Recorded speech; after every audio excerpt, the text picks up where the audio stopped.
The Lynchburg Hornets Sports Network is proud to present Division III Women's Soccer from Schellenberger Field, a Hill City showdown and the opening day of conference play between the Randolph WildCats and the hometown Lynchburg Hornets. Hi everybody, welcome to Lynchburg. Evan Gates with you on the call. It is the opening day of conference play, a special affair, and CVU Community Night. Got some kids and youngsters from around the area who are playing soccer at a high level in local soccer clubs. It's just so special to see it around the 4-3-4, and you commemorate that with two teams in Lynchburg going to war in this opening day. Let's go ahead and look at some of the conference.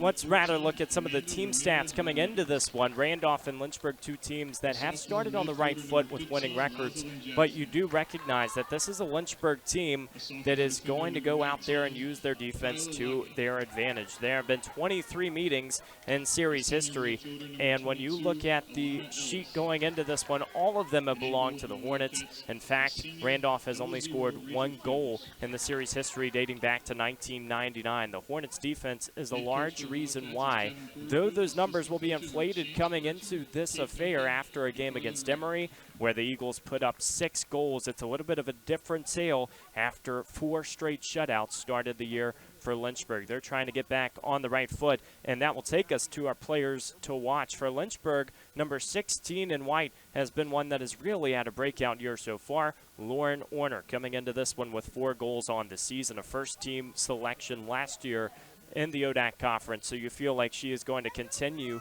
to go at that pace and play with a lot of poise. She has really been praised by Coach Olson early in the season. He says the bigger the game, the bigger the moment, she is ready to play at a high level, and she has just continued to operate to begin this year. And then on the other side for Randolph, number 8, Madison Booker, a player to watch. And as you look back to last season, some of those returners with the high goal scoring have left. Madison Booker, one of the lone options who has returned in the Hill City, 3 goals and an assist to begin this season. And then you look at some of the career numbers for Randolph. She has been very solid, going into double digits, and team captain at Granby High School before coming to the 4-3-4. Big focus on the high school days, the youth days, as we said, CVU Community Day. It's going to be so much fun as we get to talk about that and a lot more. But going into this conference toss-up in the opening day, we've had a lot of big matchups so far. Lynchburg has been tested in this non-conference slate, and they play their 3rd match on Schellenberger Field tonight against Randolph. Stick with us on the Lynchburg Hornets Sports Network and Flo College. We'll be back on the other side with starting lineups and opening tap here in Lynchburg. My name is Davion Washington Jr. I have the honor of serving as the student body president.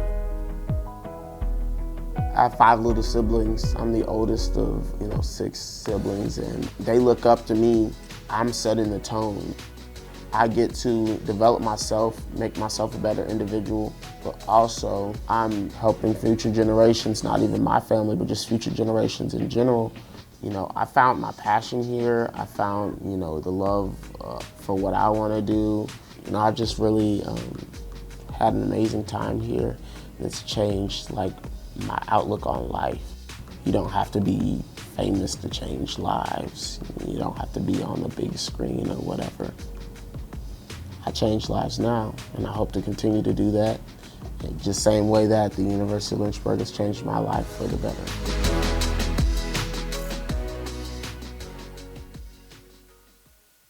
Think a private education is too expensive? Think again. At the University of Lynchburg, you can get a personalized education for the cost of a state school. If you're commuting and you get our top scholarships, you could pay much less. And you get all that without the hassle of giant lecture halls. Our faculty know your name here and do more than just teach. You might even do research together and plan out your next career moves.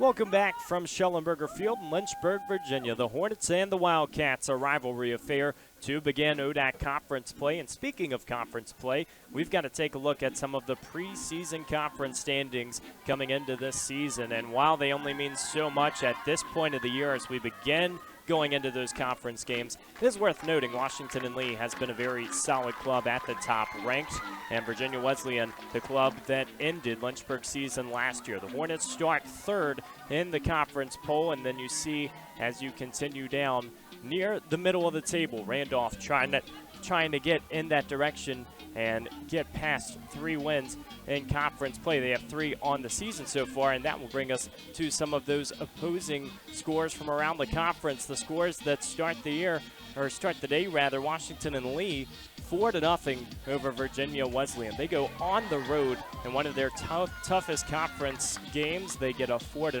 shutout. The Generals have impressed early in the season. A 1-1 tie against CNU last week. They are playing tough competition early, and it's safe to say as ODAC play starts, they are going to continue to keep that momentum.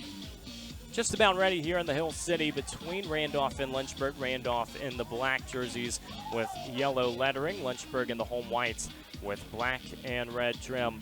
As we get set for this one, we will meet some of the starters for Lynchburg. They go into this one with a change up top. Michaela Hargrove will get her first collegiate start as Sadie Bruton goes out of the typical starting lineup, but everything else remains the same. In fact, Lynchburg had gone with the same lineup 5 matches in a row before this one.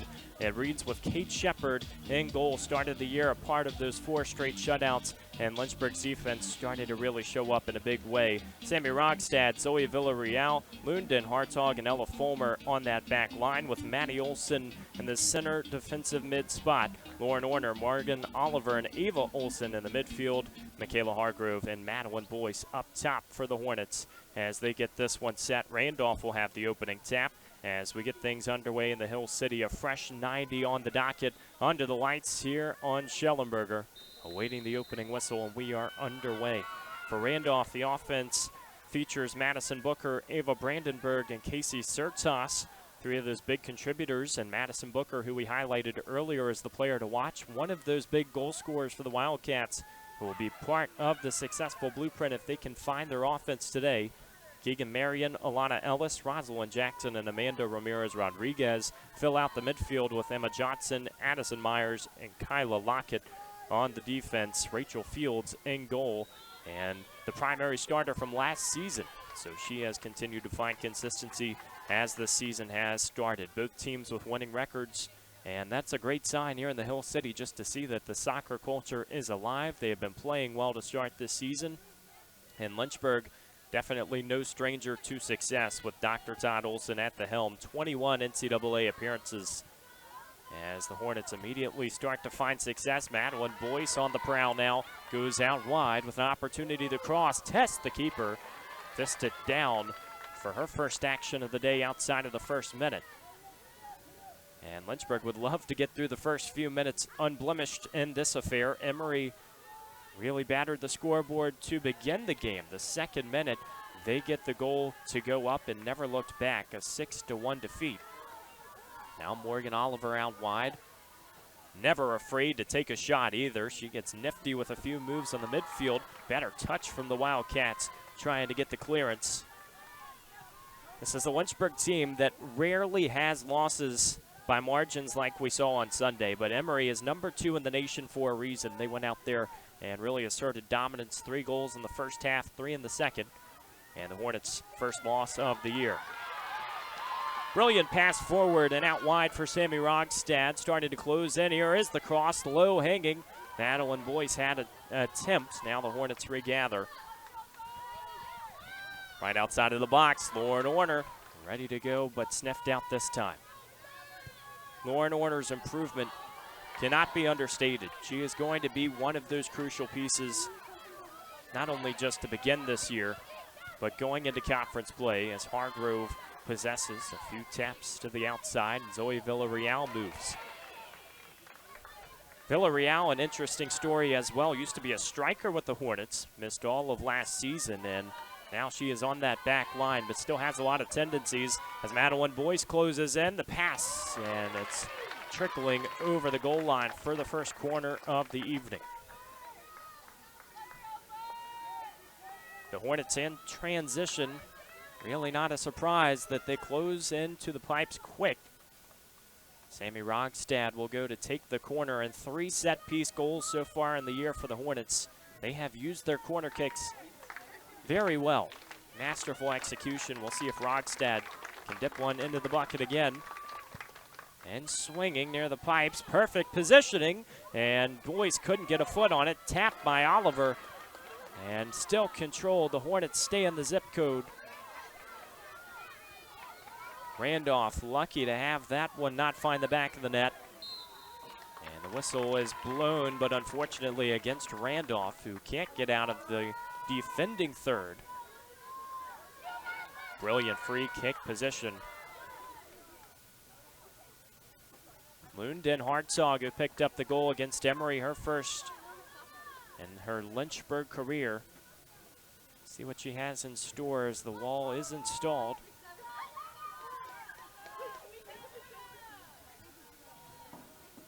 Through 4 minutes of play, no score. Will Lynchburg change it now?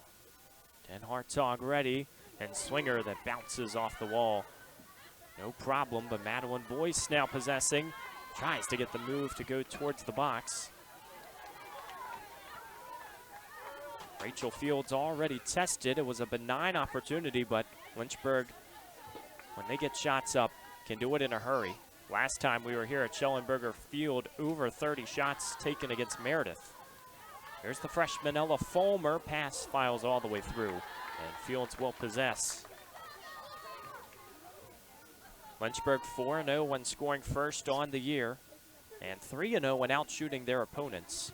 Think about the 2 matches we've seen in front of our eyes at Schellenberger. It was New Jersey City and Meredith. 2 very comfortable games for Lynchburg. Got to use their entire roster as they went down in the second half to really some of those second and third string opportunities that you love to see at this time of the year. Getting everybody involved. Here's Morgan Oliver, be ready. Tries to get the pass inside. The range for Oliver is getting further and further out. I don't know how far she will take it for you really to say it's a heat check, because if she's firing shots from midfield at this point, I don't know if it's a bad opportunity. She has converted on so many goals outside the 18 in her career. Now into the junior season. Hornets directing traffic. Pass is a little more dangerous if they can get by. Wildcats now trying to possess out wide. Ramirez Rodriguez tapped towards Certas. And Lynchburg doing what they can to just maintain business in the midfield. They have done that well in the wins this season. Maintaining a 4-1-1 record.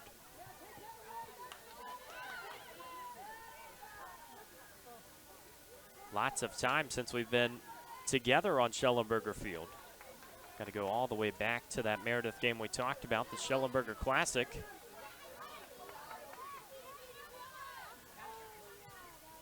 In fact, the Hornets playing on just 2 days of rest, as they had a game on Sunday, but before that, that's after a recent stretch of only playing 2 games in 16 days. Lots of time to train, get acclimated with one another early in the season. Here's Sammy Rogstad, touch out wide. Now Oliver, ready for the cross, better clearance. Perhaps round 2 in store. Lots of space for Morgan Oliver. Closing towards the goal line. Second opportunity sniffed out. And over the touchline.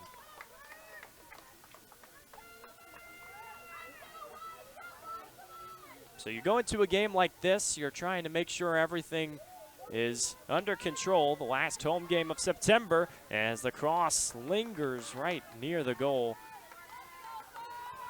Kicked way over the nets, and another corner kick ensuing. Lynchburg will go on the road to face Marymount next, and it's a part of the year where they are almost always on the road. Roanoke and Averett, 2 other opponents they will see as they travel away.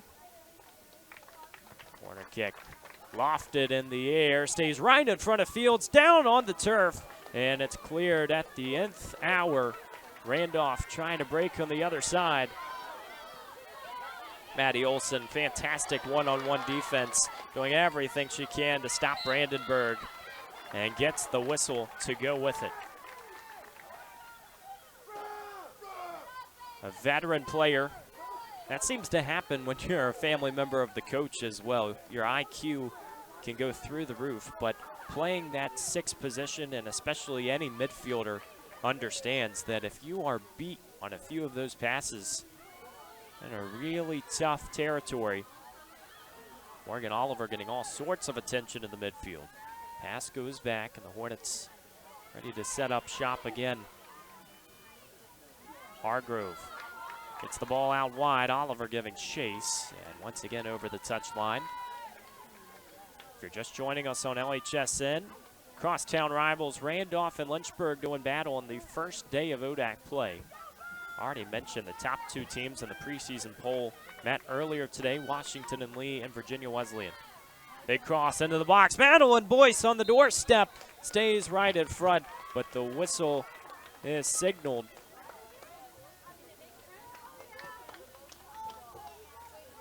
That was a very awkward call at the last second, whether it was a foul or an offsides call, as Madeline Boyce was way out in front.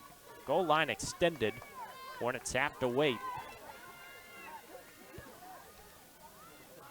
Rachel Fields, the senior from Portsmouth, Virginia, has to field another one, bobbled momentarily.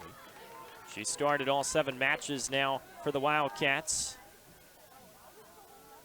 .90 goals against average, 20 saves on the year.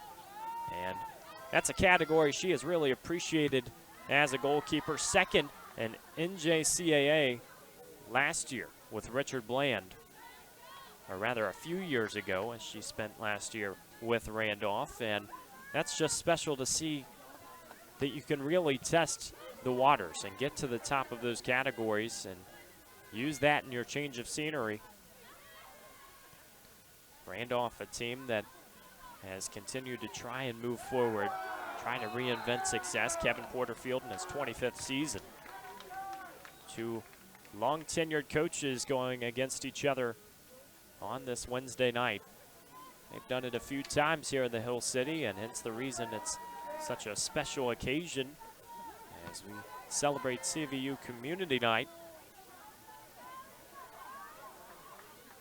Central Virginia United Soccer Club. Have to hold that thought. Pass goes through. Randolph quicker to it. Clears to the other side. CVU has been a cornerstone of the Lynchburg community for almost 40 years now. Teams, leagues, and games, just making the game accessible for everyone. 6 alums in the game as well as the cross files in. Warner was waiting. Another half-hearted clearance, and Lynchburg is able to just go right back to it. Here's the shot, a long one that goes left of the goal. Left-footed strike from Sammy Rogstad.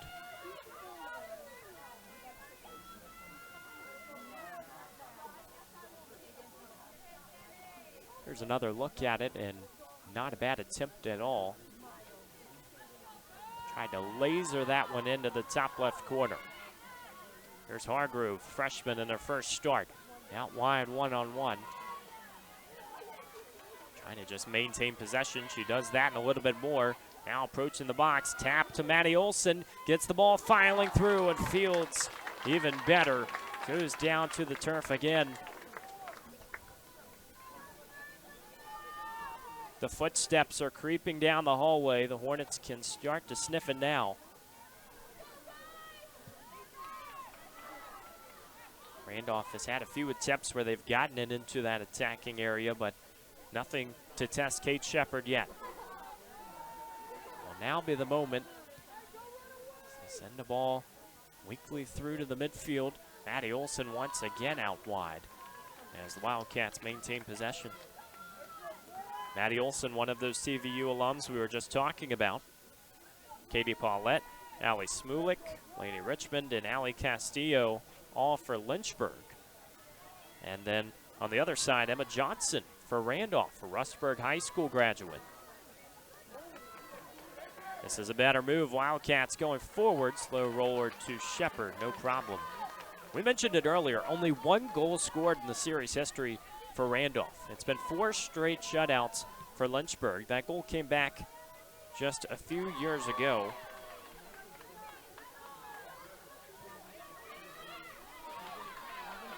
That was in 2019 as Madeline Boyce goes forward, ready to attack, sends the shot.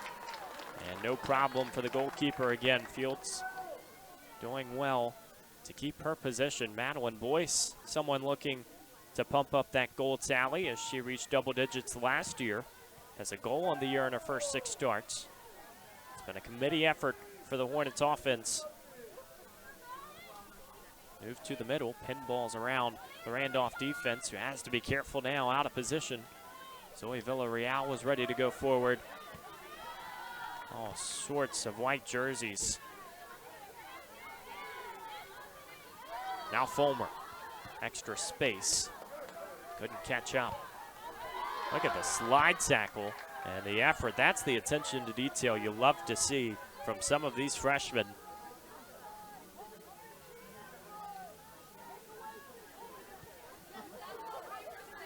Out wide once again. That midfield pass just hasn't worked well for the Hornets so far. As here's a little extra contact. Lauren Orner's not going to get away with that one. A free kick for Randolph. Just over 14 minutes played here in the Hill City. No score yet. Emma Johnson ready to take as a few more bodies under the box.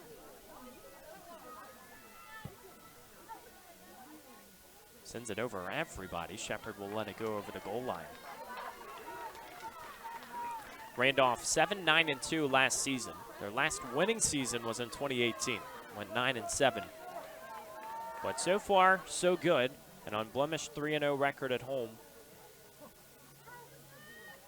No non-conference opponents remain on the schedule, and that's really been the tricky part of the season for the Wildcats in the last few years, just getting wins in conference play. It is a very tough slate, and it's only gotten better.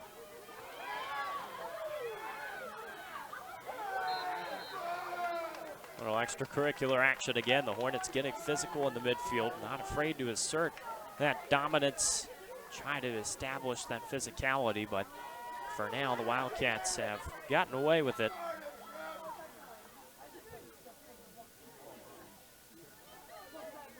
Randolph looking to win 3 ODAC games for the first time since 2021. Going back to that last thought of conference play really being the tough spell. And now at that point of the year where it's still late September, a lot of the season left to have only ODAC opponents remaining. Lynchburg has 2 non-conference opponents left. You just feel like this is when you got to start calibrating, getting everything ready to go. Warner settles, dishes to Villarreal. Now to Boyce. And another pass that evades everyone out for Randolph. I think that's the biggest compliment you can give this Wildcats defense so far. Lynchburg hasn't looked true to character in the midfield. A few of those passes have been sniffed out. Villarreal trying to DIY, do it herself. Wildcats search for numbers, better footwork out wide. Casey Sertas just didn't have any extra room. Now Michaela Hargrove might have a window open. All trickling to the near touchline and out for a Randolph throw.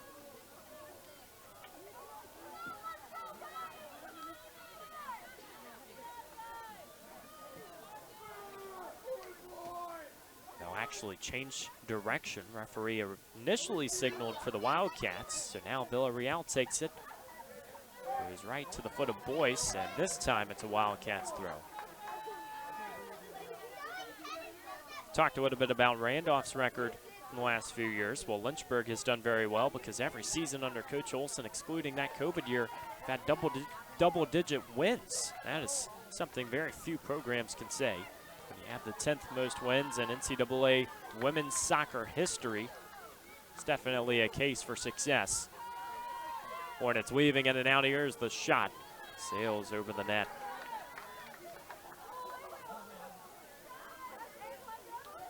Ten of Lynchburg's 13 wins last year were shutouts. And the first 7 wins of the year were clean sheets.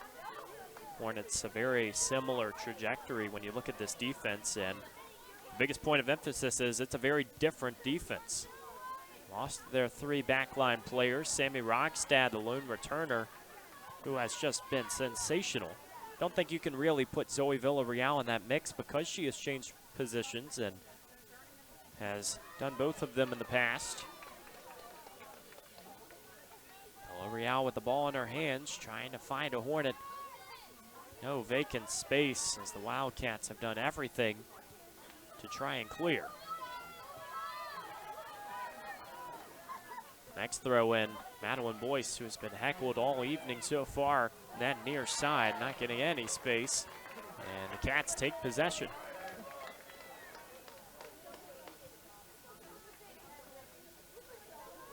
Lynchburg had a chance to do something that had never been done before in program history, and it was shut out an opponent for 5 straight games to begin a season. Could have gone 5-0, and they were really on that path until Maryville scored in the second half. Still got to win comfortably, 4-1 margin. So for the Hornets to have just conceded 1 goal in the first 5 matches of the year, you can start to feel some of the surprise when Emory went in and scored 6. Goes to show how well of a program they have turned into, because that matchup happens perennially down in Charlotte. It's a neutral site game, limits travel for both clubs, and Emory has always been a tough opponent. I don't think there's any distraction from that, but Lynchburg has definitely been in tighter affairs, and for that score to be 6-1, you can tell the Eagles are starting to soar at this point of the year. Hornets want to find wings of their own now out wide. The cross in the box over everybody. Great header, but just left of the goal. Madeline Boyce had so much space and couldn't direct it right.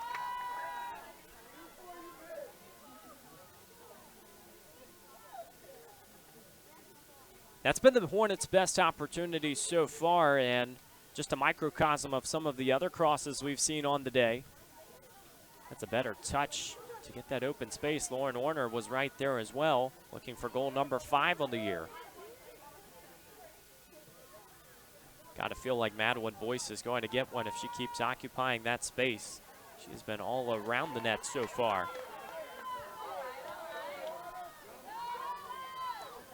Chance for Randolph. Just temporarily. Kyla Lockett was trying to find the space. Don't forget about Ava Brandenburg, who has been around as well.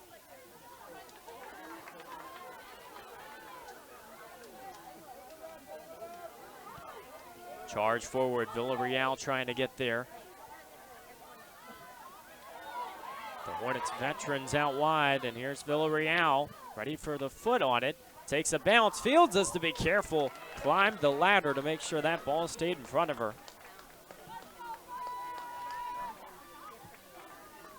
Hornets with a pair of substitutions ready to come in.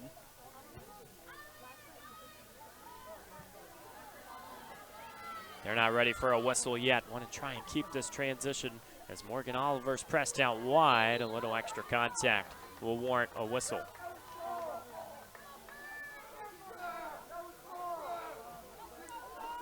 Referee, just a brief conversation. No cards shown. That was a little too weak to go into the pocket this early in the match. Over 20 minutes played, no score. Hornets can change that as Lunden Hartog puts down the hand, inserts into the box. Brilliantly placed ball. Orner right on the doorstep. Delivers the first goal of the contest.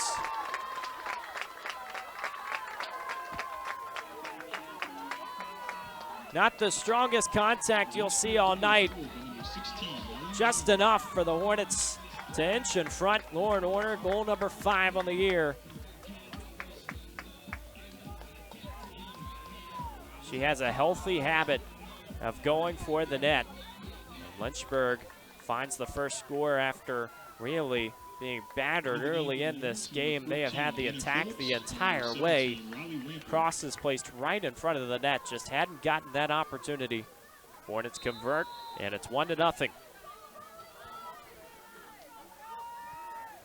That's really just commemorating what we've seen all evening so far. It's the fact that when you look at this Randolph team, they are very persistent on defense. But it's been the conversion of the midfield to the attack where they've struggled. Lynchburg, when you look at the possession stats, you have to imagine they are going to be dominating in that affair.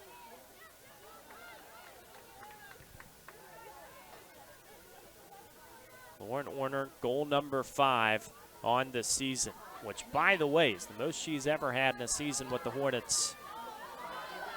Brilliantly placed ball again out in front. Zoe Villarreal trying to play catch up. Gets a late tap, and it's a goal kick. Hornets wanted a corner.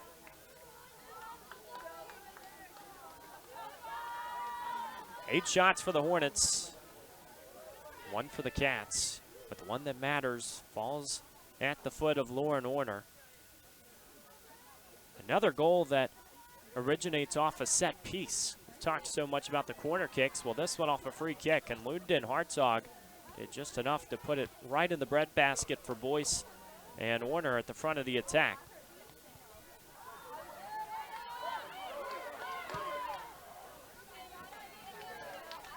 Randolph running out of room on the near side.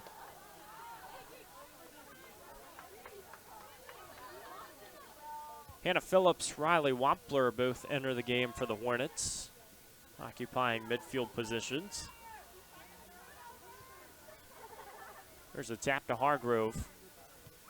Opening the door with a great ball out in front. Oliver giving chase, and Fields gets there first to win the foot race. Both teams' first ODAC match of the season. Hornets have moved out in front 1-0 on Schellenberger. So it's been a little bit of a dreary day here in the Hill City. Great to find a reason to celebrate two teams and two programs that have a lot of history. Mentioned the two coaches, and you can go up and down the resumes of what they've accomplished. Kevin Porterfield and Todd Olson.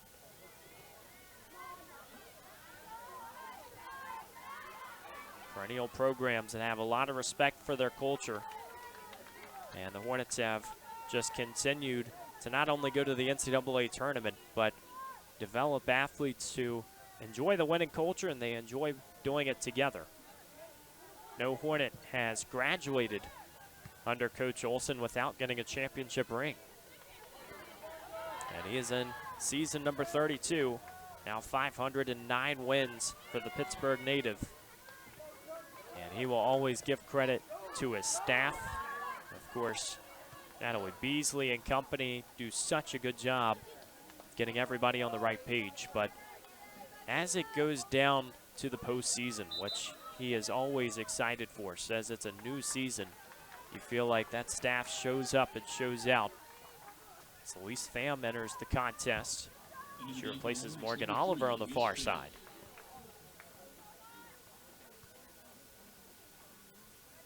Coach Olson will need 514 wins to become the 9th most winningest coach in NCAA women's soccer history.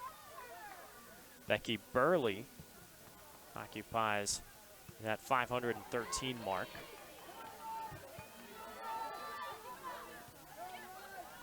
Pass to the back line. Sadie Bruton now jogging on the sideline. And we'll expect her to make her first entrance of the day. We mentioned she has started every single match, and you look at some of these changes. She was the notable one as Michaela Hargrove started. 10 players had started every match before this contest. The lone vacant spot was Sejal Wellington's. Wellington played just a few minutes in the season opener and has dealt with injury ever since. Still on the sideline for the Hornets. You hope to see her back soon, especially with her talents, such an unorthodox style of play. She's been praised in that category by Coach Olson. Another free kick, similar spot to the earlier one, and Hartzog laces it up. Fields has to be careful, punches it out of the box on the other side. Took a tough tumble as she gingerly waits to get back up. WildCats defenders making sure she's okay. And here is Sadie Bruton. Into the game for Lynchburg, number 19, Sadie Bruton. freshman who has gotten a lot of playing time so far on the year. 1 assist, 6 matches started. Immediately to the front of the attack and immediately with the ball at her foot. Brings a lot of extra speed, and we'll see if that wrinkle covers the entire field. It does for the moment as the Hornets possess, and a great spot. Ava Olsen goes out wide to Pham. 1-on-1. Long touch, ready to cross all the way to the goal line. Here it is, sniffed out by Fields, who is just quick enough to dive on it. Reading that pass isn't as easy as it looks on our screen. Hence the reason Fields has been known for her saves. Did that at Richard Bland in the past. This Lynchburg team just known for its entire defense, as Kate Shepard is near the front of the conference at 3 shutouts on the year.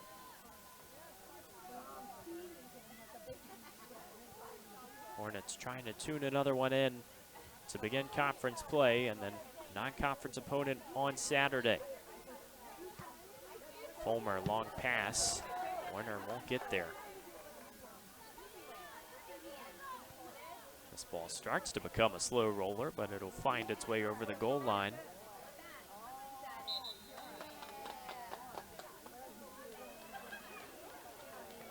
Here comes Katie Paulette. Into the game for the Hornets, number 6, Katie Paulette. One of the CVU members that we mentioned earlier.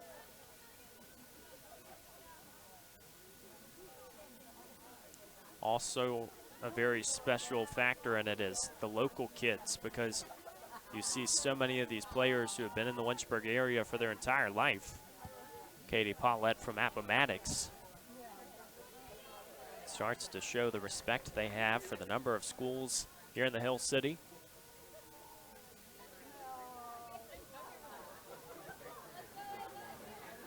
Throw right in front of Wampler. Now will make its way down the other side of the field, all the way back to Kate Shepard. This is not unfamiliar ground for Randolph, though they've had a lot of success early in the year.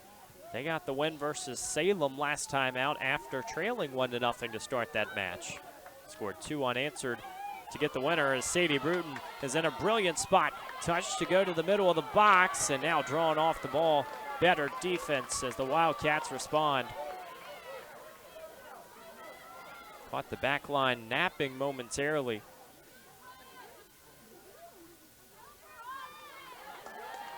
And that last match for Randolph, they conceded in the 23rd minute. Which, by the way, they conceded in the 22nd today, so it doesn't feel like it's too different. Lauren Henry scored in the 33rd minute to tie it up, and Keegan Marion had the game-winning goal. Randolph outshot Salem 19-11. That's the problem today, being outshot 8-1 against the Hornets. Sertas hit the turf on that near touchline going toward the Wildcats sideline. The Hornets get possession back. Some different lineups playing with each other. We mentioned that Michaela Hargrove is the new face up front in that starting lineup today for the Hornets. You wonder if some of those passes that haven't connected are a reason of that. Don't think you can say a few products of lineup changes are going to affect everything. As Phillips goes out wide, laces the cross in, lingers in the box, a little too long perhaps, as Bruton gets ready to wind and fire. Another corner for the Hornets. Sammy Rogstad will trot in that direction.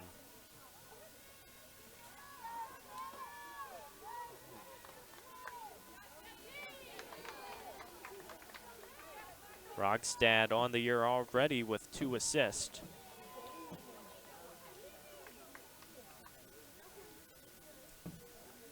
Wildcat on either side of the pipes. Here is the cross right in the middle of the box. Ava Olsen wins possession back.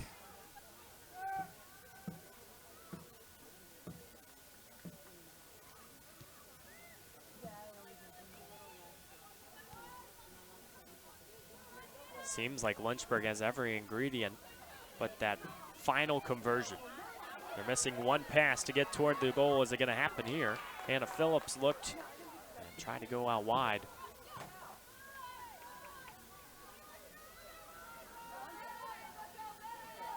Once again, just a numbers issue for Randolph as they only have one player forward. It's Madison Booker, or rather Brandenburg.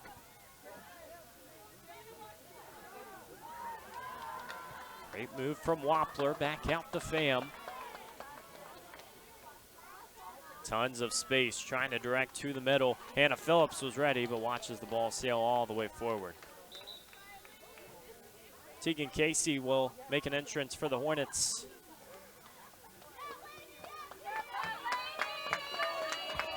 As well as Lainey Richmond. Number 5, Tegan Casey. Number 27, Lainey And Alana Balawi will come in for Randolph.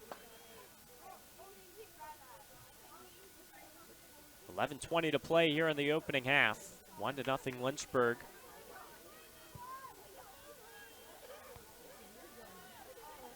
As this half has raged forward, it feels like Lynchburg has gotten more of the lion's share of possession. See if that changes. A little too aggressive is Richmond.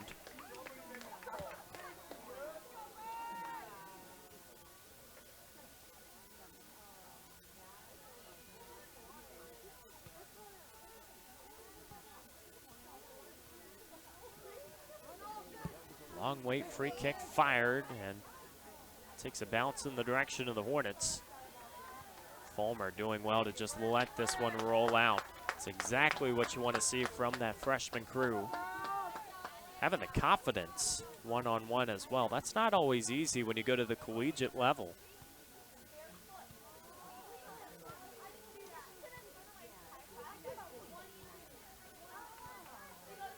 It's Lynchburg defense in the back line we mentioned last year has helped out with this stat.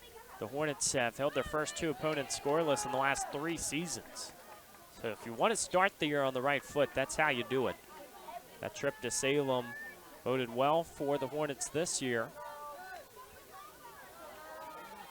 When in a draw in Salem, they'll finally get to see Roanoke in the coming week, as they have been around the Maroons in the same facility for 2 weeks, but haven't played the Maroons yet. That'll be a conference affair. Tons of opportunities to move forward. The Wildcats all over it. Now just out of position, Emma Johnson sends the pass in the other direction.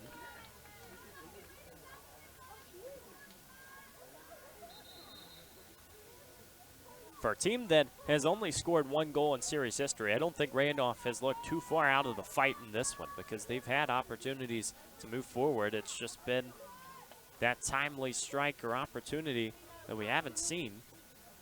The Hornets haven't had a lot of big authority strikes either. The lone goal was not a screamer, as Katie Paulette sends it forward. Wildcats back line has just maintained its shape well, and they've handled business when pressed. Hornets' only goal of the contest belongs to Lauren Warner, who leads the club with 5 goals on the season, off a free kick from Lunden Hartog. Fulmer connects with Paulette. Middle of the field, dishes to Phillips, and another pass that doesn't find its target. Sertas maybe asserting a little bit of authority on that near side. We've seen her all over some of the Hornets' attackers. Remember with Madeline Boyce earlier trying to get in. Now Hannah Phillips. Casey goes out wide. Nutmeg, but nothing more. Ricochets out to Pham.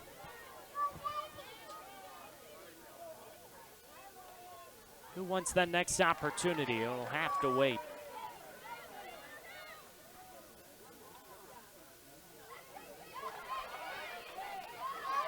On a very muggy Wednesday evening, a lot of rain in the area earlier today.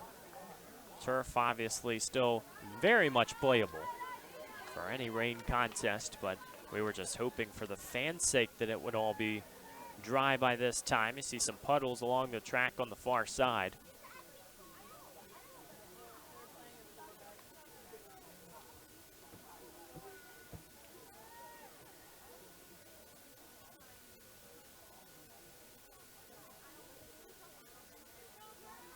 Shepherd ready to boot with just north of 7 minutes to play here in the first half. By the way, the Hornets' next home game, got to turn the calendar to October, but it is a fantastic matchup back on Schellenberger Field. Virginia Wesleyan making the trek to the Hill City. If you are a Lynchburg women's soccer fan, you absolutely remember what happened in last year's affair. Hornets went up 2-0, and Virginia Wesleyan found their way back in the ODAC semifinals. Cannot wait to see that rematch.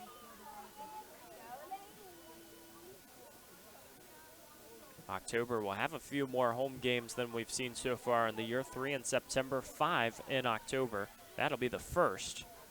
And it had been 18 days since we last broadcast a women's soccer match. Team has had a lot of off time. In the climate of professional soccer, that's not something that's uncharacteristic, but especially in college when you only get 2 months before heading to the postseason. I feel like 18 days is almost half of the season.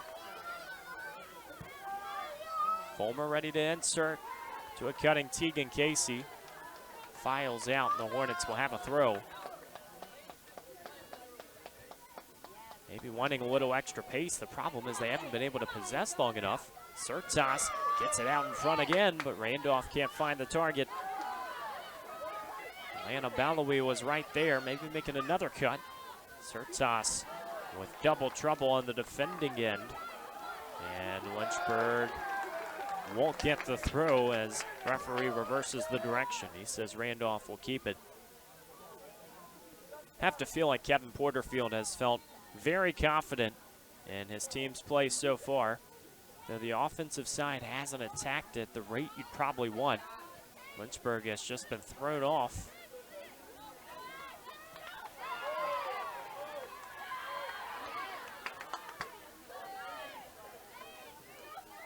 What will make things very interesting to the blueprint is if Randolph manages to get that equalizing goal.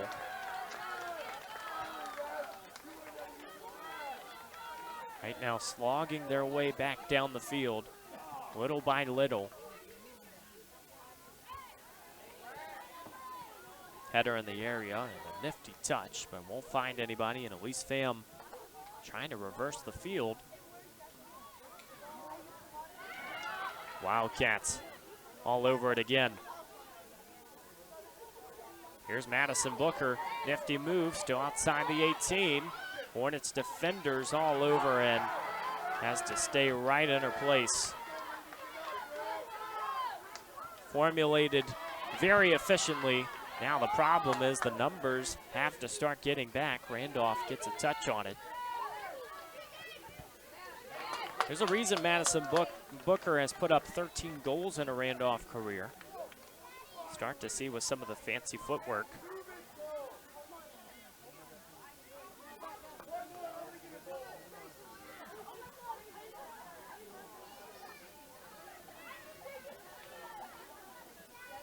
Sertas watches it go over the touchline.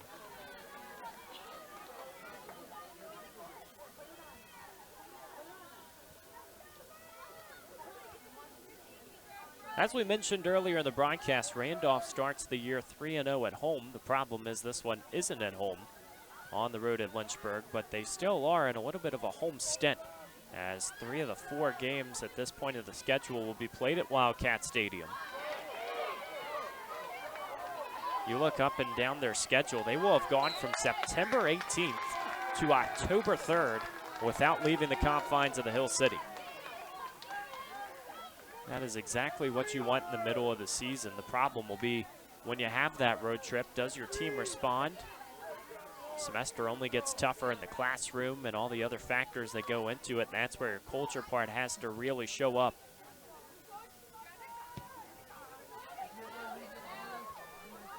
This ball is booted into the box. Shepherd has to come out, and Booker was ready to head it in.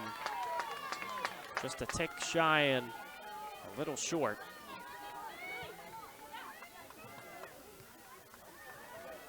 Here's Elise Pham.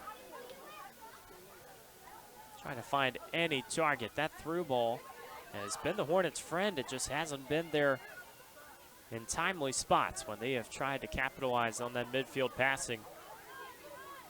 He's out wide again. Here's the cross, trying to find Phillips in the box. Not this time. Pass back to the middle. Here's Wampler. One-on-one.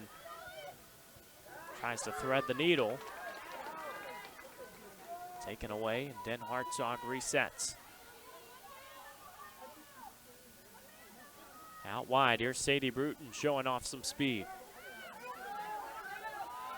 Look at the number of black uniforms in the middle of the field. They have commanded the top of the box today. Somewhere the Hornets love to try and wind and fire.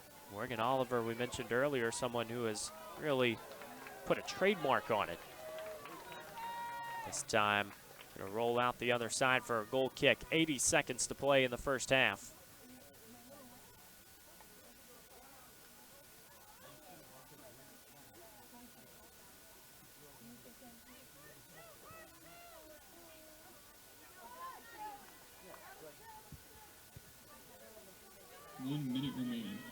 After 44 minutes of play, it feels like Randolph has been right in the fight. You would not want that to go to waste with a silly mistake here in the final minute. Surely Lynchburg is looking for it. Very young squad on the field right now for the Hornets. A number of freshmen and sophomores, and you love to see that for the years to come. See what the Wildcats have in store as Madison Booker charges forward. Ready to put a boot on it, and Shepard will just watch what takes an easy bounce. A little too much aggression that time.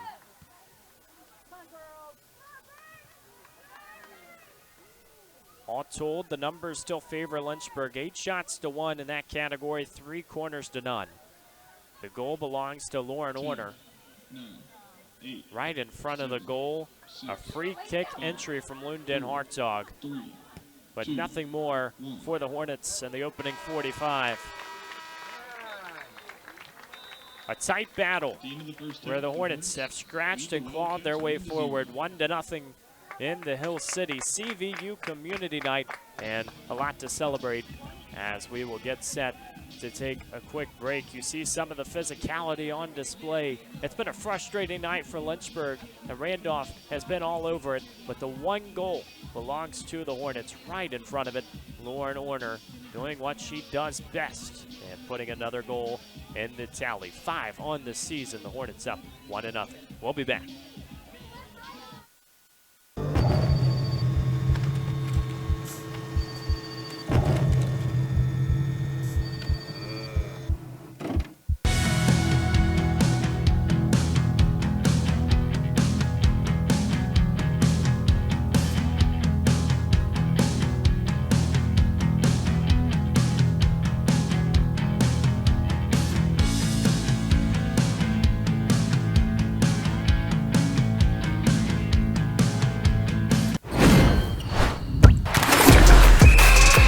Welcome to the Campus Recreational Department at the University of Lynchburg. We believe in a student-centered approach to recreation, making sure that all students have fun and engaging activities that promotes wellness, personal growth, and community building. Our team works to provide a variety of recreation opportunities for all our undergrad and graduate students. Let's take a look at the different areas of Campus Rec. Campus Recreation covers all outdoor recreation. Our team offers dozens of trips per semester, maintains recreation facilities on campus, and offers outdoor certificates and leadership training. Intramurals is open to all students who wants to play on a team. We have men's, women's, and co-ed leagues for each sport we offer. Those looking for next level competition can join Club Sports. These are student-led organizations with the support of Campus Recreation. You can join one of our established Club Sports, or you can start your own with our support.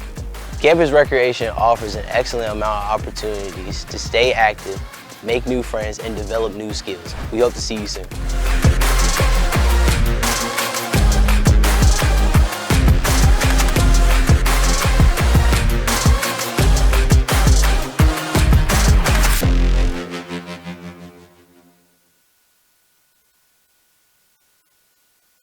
Want to have some outdoor adventures while getting a degree at the same time? At the University of Lynchburg, we have an on-campus zip line and road course. Plus, we offer adventure trips that cost less than a cup of coffee. And did I mention our beautiful scenery? We're a university for students looking for something more than just books. Welcome to your new adventure experience.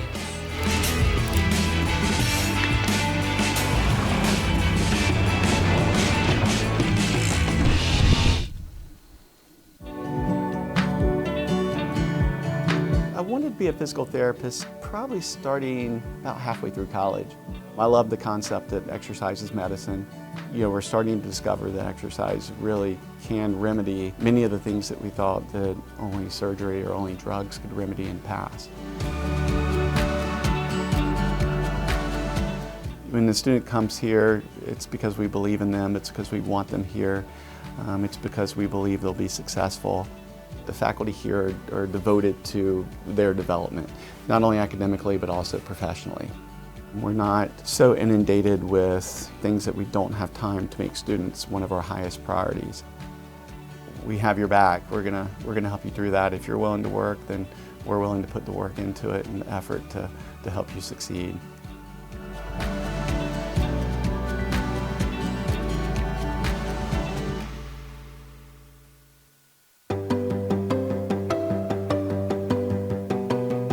Lynchburg is all about you, your ideas, and your goals. We've got one professor for every 10 students, so you can get all the support you need. In the classroom, in the lab, or in nature. You'll learn by putting yourself out there, and we're right there with you.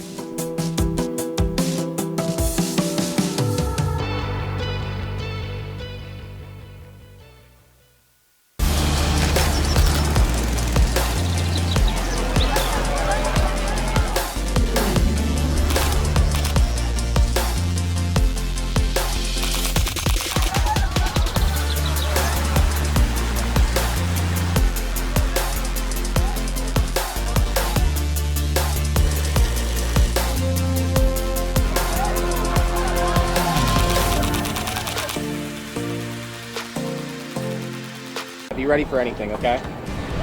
Come on, let's go together! Together, let's go! Come on! Let's go, keep going!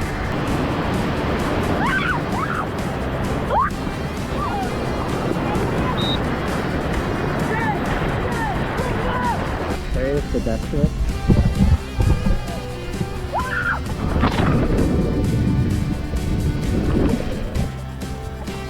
Straight? Straight up? Yep. Yeah. Cool!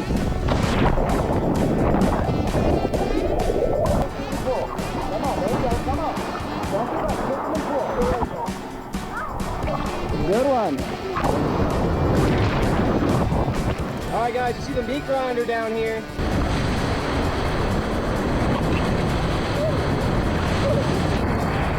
Stay in the boat, let's go!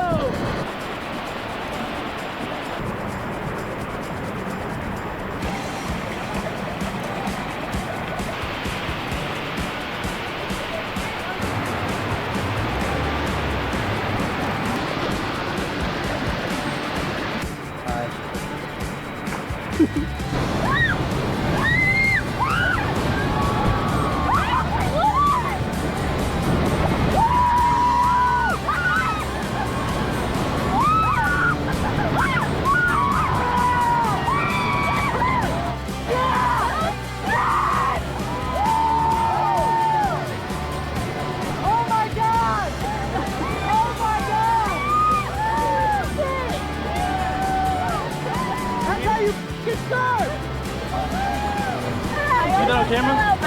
Oh, what'd you think of that? Woo! Get your career in the game by enrolling in the University of Lynchburg MBA program with an emphasis in sport management.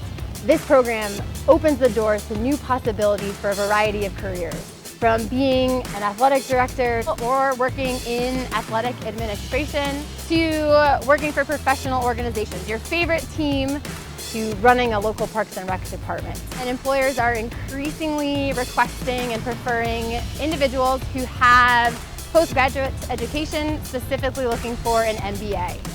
And so the University of Lynchburg Sport Management concentration in the MBA program sets you up for success, and it sets you apart from the many other people looking for jobs in the industry. Learn from winners. Here you will learn from professors and mentors who have spent their careers doing exactly what you want to do. Increase your marketability in an $83 billion industry. If you have a 3.0 GPA, the GMAT is waived. There's no application fee, admissions occurs on a rolling basis, and our online program is ideal for working adults. When you enroll in this program, you enroll in the opportunity to learn from the best of the best. Your professors have a wealth of experience working in the sport industry that they share with you in the classroom setting. Get in the game by getting your MBA with a sport management concentration at the University of Lynchburg. Just you know, Hollywood, here I come. Hey, I meant, yeah. The real Lindsay Piper's here. Autographs there later. Let's.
Welcome back to the Hill City. Evan and Kevin rocking with you for the halftime show. Tell you what, at CVU Community Night, we had to bring the kid out in us and go and get snow cones. Why not, right? We're enjoying our time in the Hill City. 1-0 Lynchburg so far, but why not a taste test? I feel like we go for it. Let's throw it back a couple years. All right, so we had to go color coordinated because our teams are red and yellow. We did what we could. We got a little bit of an orange mix for Randolph, but this is Tiger's blood. We've got a red one. I don't know if it's good to have a Tiger flavor when we have the WildCats coming on to Schellenberger Field, but nonetheless, going to enjoy this one.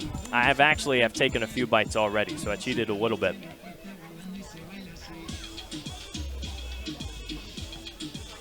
Nothing better. No, and it's warm. You know what? This is a little bit of a versatile flavor. I think it's like your midfield. You can kind of go and do a little bit of everything. A little sweet, a little sour. How about yours? It's beautiful. It almost makes you wish you would have just mixed them, right? But, What, I mean, what flavor was that? Something orange. Something orange. Something okay. orange. You know what? That's all we need because it's good nonetheless. Our game on the field has been pretty good too. We're going to take a look at some halftime stats as we get set for this one. So far in this one, 1-0 Lynchburg out in front, but Lynchburg has the fair share of goals so far, or shots rather, 8-2 in that category. They have dominated in just about every department, and you feel like in a game like this, Kevin, you've been watching on PA, it feels like the Hornets have inched out in front, but they just haven't exactly had that passing in the midfield to get more goals in this game. Yeah, when you go back to the Schellenberger Classic, that was something that we kind of saw early in the young season. They had opportunities, great opportunities, beautiful looks, chances on the doorstep, and you've seen that again tonight. I really think that's the halftime speech, just being able to capitalize on those opportunities and continue executing. So we only have one goal right now, but the shots are there. It's going to be a lot of fun. We're going to make sure we enjoy our second half as well. We'll be back with you here on Schellenberger Field momentarily. Kev, any last thoughts? Yeah, I really just want to apologize, not as much to the viewing audience as I do to Evan Gates. This is the first time broadcasting I've ever been on camera, and every time I broadcast with him, he dresses up, I dress up. We don't get on camera.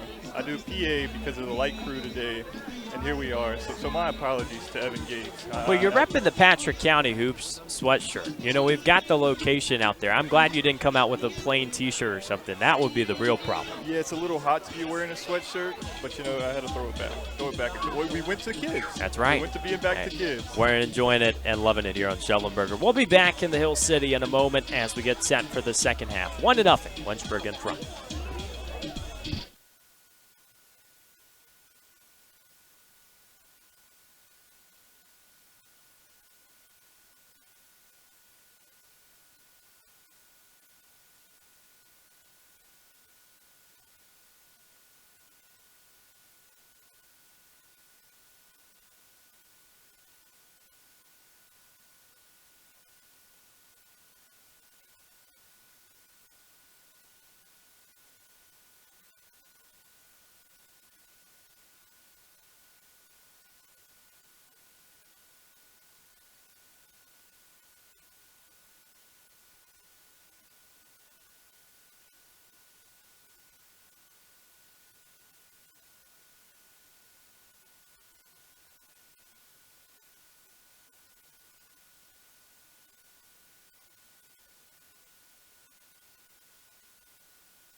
There's a great shot of the Lynchburg huddle as we get set for the second half. Evan Gates rocking with you from Schellenberger Field, and the Hornets have inched in front. They own the advantage in the shots category 8-2, but have really struggled to get the offense going as the Randolph defense has been pretty stout in the back and prevented a lot of fluid passing. We'll see if the Hornets can get things back as they went with a little bit of a different starting lineup this time around. Michaela Hargrove, the new member of the starting lineup for the first time in her Lynchburg career. She has played very well in that striking position to start the year. If you remember, she had that goal in one of the first contests to get things started in 2025. If you weren't tuned in during halftime, big thanks to Kevin Nestor for joining us. We had some fun and got some snow cones, Kona Ice in attendance on CVU Community Night. We mentioned that some of the travel squads and the local squads have been around throughout the day celebrating a lot of the members on the field who were former CVU players. And that's just special because you have so many players who have been in the area for a long time and they want to get back to those roots. They remember those days, and it is just an enjoyable sight all around. Hornets will get this one underway, moving right to left in the second half. As we said, for nearly 40 years, CVU has been a cornerstone of the Lynchburg community, bringing soccer to life through teams, leagues, and camps designed to make the game fun and accessible for everyone. And just committed to providing top-level opportunities for so many players that deserve that chance to go show their skill. As Morgan Oliver is a skillful player, she crosses one in low, right in front of the goal, and it finally finds the net. The Hornets waste no time, a lightning strike to get this second half started. Once again, it's a committee effort as the cross files right in, and Michaela Hargrove capitalizes. It is the second goal of the contest. And what had been a really benign night offensively, Lynchburg's huddle must have worked, as Michaela Hargrove was right there. We mentioned that starting lineup looked a little different, and she earns her first goal on Schellenberger Field. And the home whites, that has to feel really good for Coach Olson. Getting the starters back and allowing them to work together. It started with Morgan Oliver out wide, who had pondered for a second before filing the cross in. Ninth shot of the day for Lynchburg. Here's Morgan Oliver again, almost a carbon copy of the last play, working towards the middle of the field, and here it comes, but sails to the right.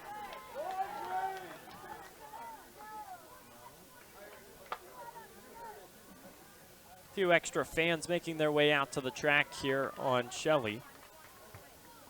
Those 7 o'clock start times, really fun during the week as you get that homework done or get out of practice. You still have something going on campus. Fields boots it to the midfield.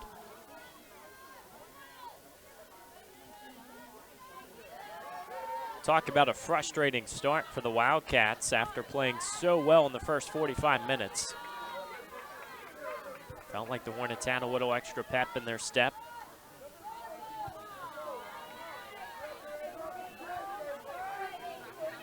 Lynchburg ranked 3rd in the preseason poll. We looked at some of the scores earlier today around the ODAC as Washington and Lee beat Virginia Wesleyan 4-0, but not the only score to go final as Sammy Rogstad's cross finds the gloves of Fields. Bridgewater got the victory against Hollins earlier today, and that was a 12-0 affair. The Eagles' offense just relentless, and they've had a few players of the week already in the ODAC schedule. Bridgewater toppled against Lynchburg in the ODAC quarterfinals last year. Wide cross, taken away. Second chance for Madeline Boyce on that far side. Will have to be a throw.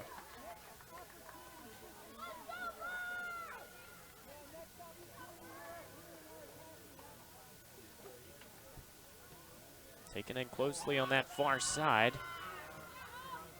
There's another cross out to Lauren Orner. Scored the goal in the first half. This one trickles out on the near side. Roanoke defeats Averett 6-0. That's the other score to come through. And then Shenandoah defeats Sweetbriar 8-0. Safe to say there have been a lot of lopsided affairs, and I don't think you would file away that Washington and Lee Virginia Wesleyan game as one you would expect to be that lopsided.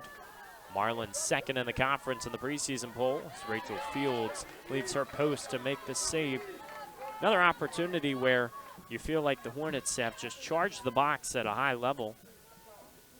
They put several faces in the box, and the problem has been just finding the net. That's where Michaela Hargrove entered the conversation to begin the second half.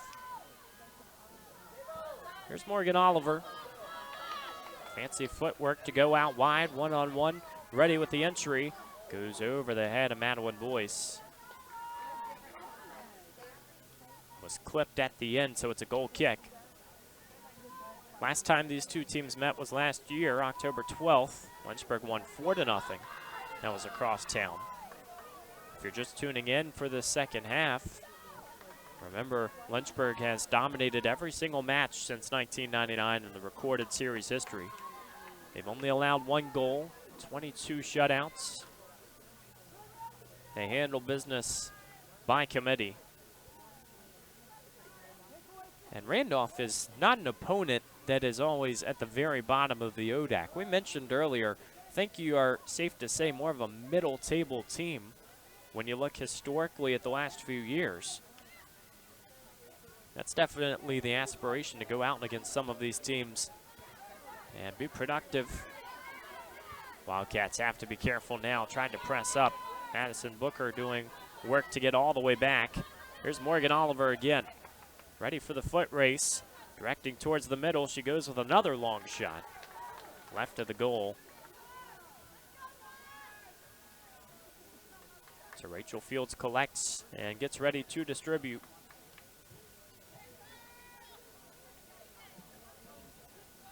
The theme that we've been touching on throughout the night is a local battle, but it extends to the rosters. A lot of local kids on these teams. In fact, for Randolph, all but 2 of the Wildcats are from Virginia. Addison Myers and Alina Fant are Marylanders, but everyone else from the Old Dominion State.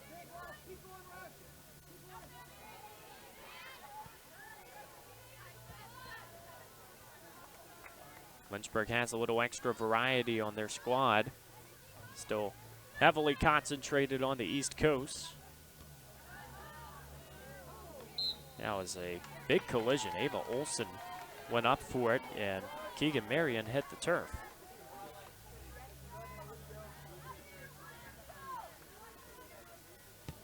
No Randolph game all season has featured more than 2 goals. That's whether it's the Wildcats or their opponent scoring. So Lynchburg trying to change that narrative if they add 1 to the tally. Can do it here as Hargrove sends the pass forward to the speedster Boyce. Great entry. Rachel Fields out to collect. That ball would have been on a dime for Ella Fulmer, who had sprinted all the way from the back line.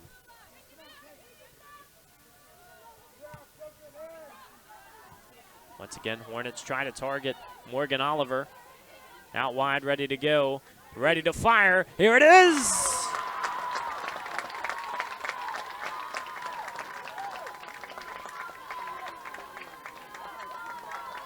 The trickster, the speedster, and the scorer here in the second half. Morgan Oliver back into the bag of tricks for goal number 3 on the evening.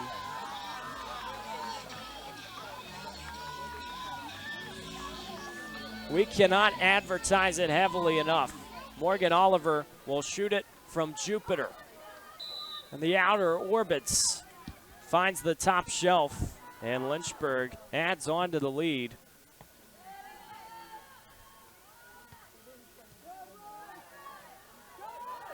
She has provided so many moments throughout this season that are so impressive. Junior out of Maryland, who has just proven time and time again. She gets an inch of space. She's ready to capitalize. Beg your pardon on the last note. She's from Powhatan, Virginia. Midfield counterpart Lauren Orner from Reisterstown, Maryland. The connection that they have in that midfield is special too, because you have seen that aggression and the confidence grow this season. They're scoring at a high rate and getting involved when the Hornets have needed somebody to be in that spot. Kate Shepard sees some vacant space, wants to reverse the field. Morgan Oliver wide open with green turf in front. Now Sammy Rogstad on cleanup duty, trying to find any Hornets jerseys out in front.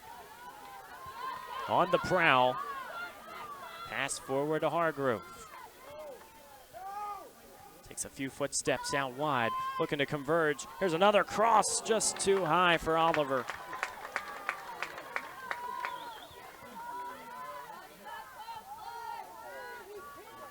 Some of those entries just find these nifty spots of the field you don't always search for. And watch when this opportunity as Morgan Oliver waits and times it perfectly. You have a defender out in front of you. You can't jump too early, and especially those are the plays that can warrant cards if you do it wrongly.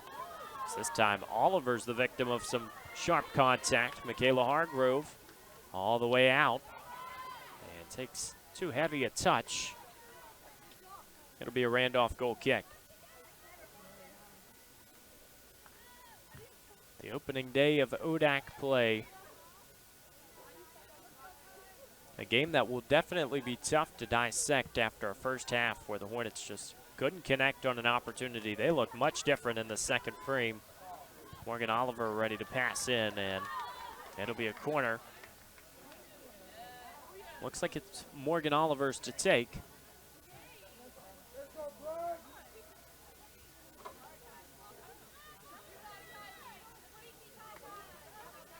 Sammy Rogstad has occupied a lot of those opportunities from the other side of the field. Hornets bench animated, ready for a fourth. Drops right in front of the goal. Trickles out the other side.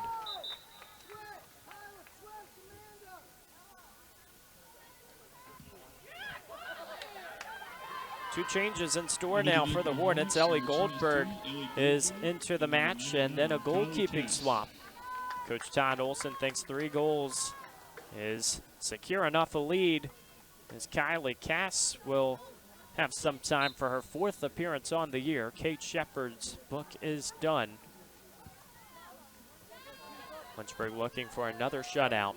That's typically how they go and get those wins. Play well defensively, fine scoring at timely spots. Cass from Virginia Beach.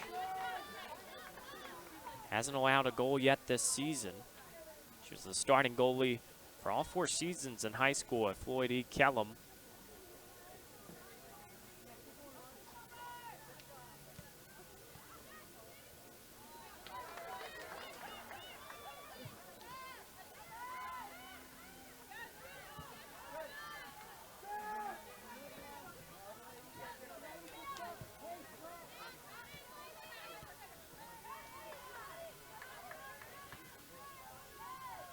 Crisp passing to go to the other side of the field. See what opportunity it opens up. Ava Olsen ready to launch and loses control. It'll fall out no problem. Lynchburg can go 5-1-1 through the first 7 matches of the year. And if you go back to last season, that's a pretty interesting improvement. They had some tough competition to get things started. But you feel like Lynchburg has just looked very impressive in getting to where they have gone. Johns Hopkins and Hardin Simmons, 2 opponents of choice out in Salem that were really tough to navigate to begin that year.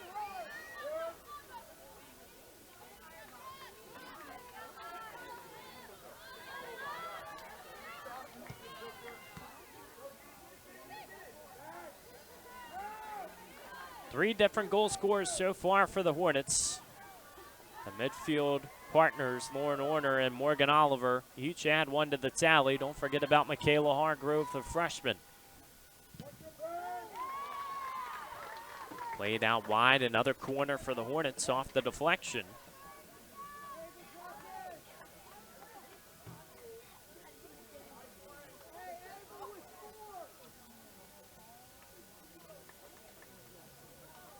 Coach Todd Olson mentioned it at the beginning of the year. It's a genesis, a fresh start for this team that is definitely exciting, but there were so many unknowns going into that opening weekend. This team looks like they've played with one another for quite some time, and they have been poised in those big moments. Beautiful corner that was in swinging.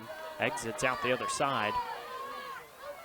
Goldberg pressed all the way near the touchline, tries to go with another entry. Randolph wants to run. Problem is Ava Olsen won't let it happen.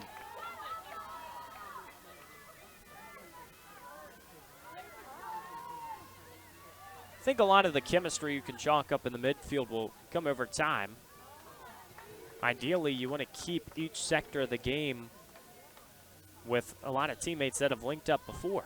You see this midfield right now, Oliver and Orner, the 2 names that we've mentioned time and time again. Well, they've played together for so long. Think about this back line. Almost everybody is new, as that's a brilliant entry. Hargrove went with the header. Just misses narrowly off the right side. Elise Pham returns to the match now. There's a lot of time to dissect how this team plays. You got another month of conference play as we get set for some really fun, intriguing games here on Schellenberger. You get Senior Day, homecoming festivities, Code Red. That's the bread and butter of your season. And you want to be playing your best soccer come November.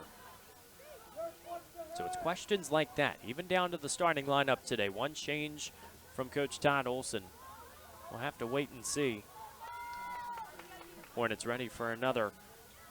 Hargrove searching outside the box. Pass will return to the other side of the field. Here's Lundin Hartsoff. Already involved in the set piece goal earlier today. Better defense from Randolph. Sertas reverses the field.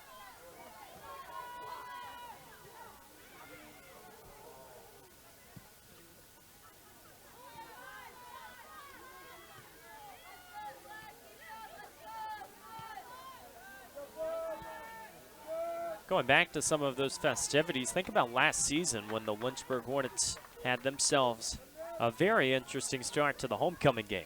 Played Randolph-Macon. They ended up winning that match 4-1, but you wouldn't have been able to tell in the beginning as they got scored on in the first 40 seconds. So you thought that goal from memory was early in the first 2 minutes. That was definitely a sight you don't traditionally see from the Hornets, as the collision in the box doesn't give a whistle. Hargrove went down. Looked like both players took a decent bit of contact. Perhaps the reason the whistle was not out. Trio of substitutions now for the Hornets. Casey, number 26, Taylor Burton, and number 29, Aaron Emmerman. Taylor Burton and Aaron Anraman make their first minutes of the contest. That game against Randolph-Macon just so much fun to see how Lynchburg responded to go get 4 goals against one of the teams that was really in a similar position last year. Trying to chase an ODAC semifinal and make some noise against those top 2 teams in Washington and Lee and Virginia Wesleyan. The Generals look like they have elevated and moved to a different level this season. We're ranked 15th earlier. You think about wins convincingly like the one today. This will only bolster the confidence of those who make the rankings. Looked like a handball middle of the field. Referee will give it. Wildcats want to go. Madison Booker trying to move down the field and get the Hornets out of formation. It won't happen.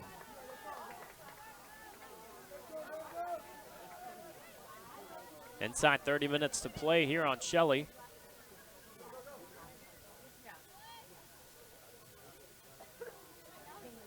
As we said, Randolph and that stretch of the schedule where they play a lot at home.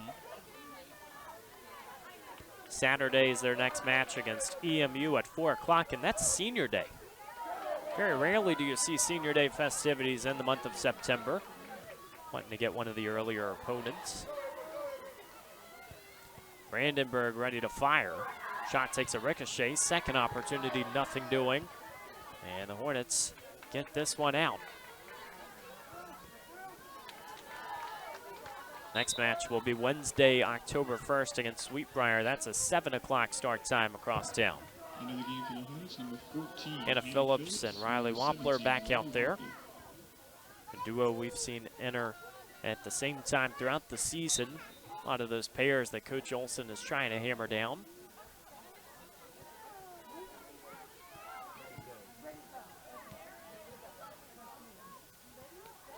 Connection just off target. That was a late challenge. Referee will have a stern talking to Lauren Warner.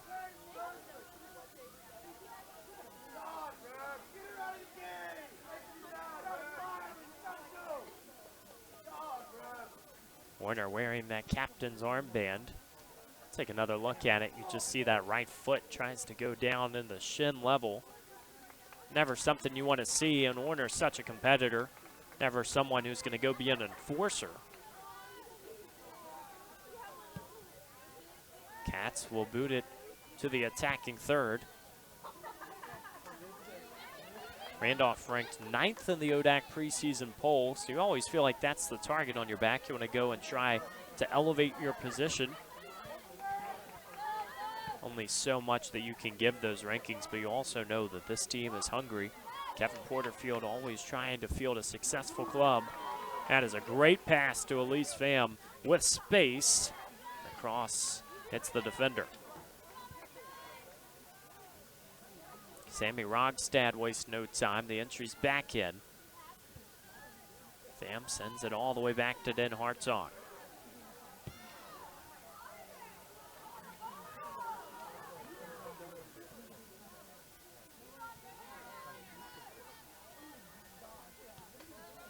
It's been a much more pronounced difference in this half with Lynchburg's possession.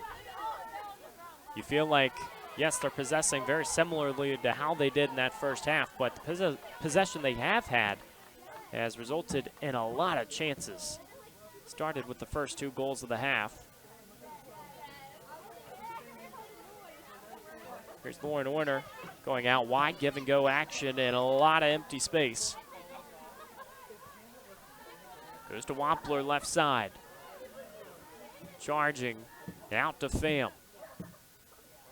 Strength in possession. The Hornets can't get that last pass down.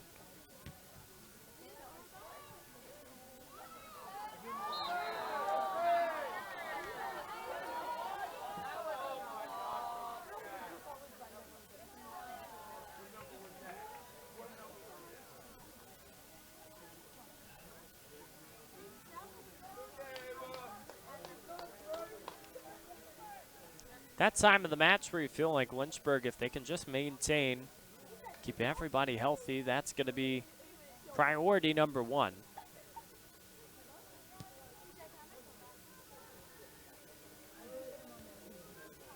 Such a different affair from that last one against Emory, especially when it's a neutral site game. You're going down to Charlotte, playing on a Sunday. Even though you're already facing a tough opponent, you're having a lot of different wrinkles to the picture.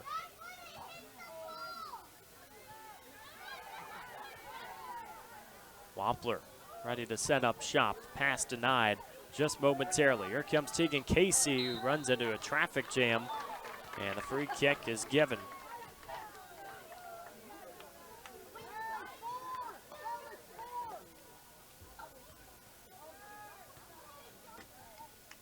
Lunden Hartzog right back to where she allowed that goal to happen earlier. That first half, placed it perfectly. And Lauren Orner was able to get a foot on it.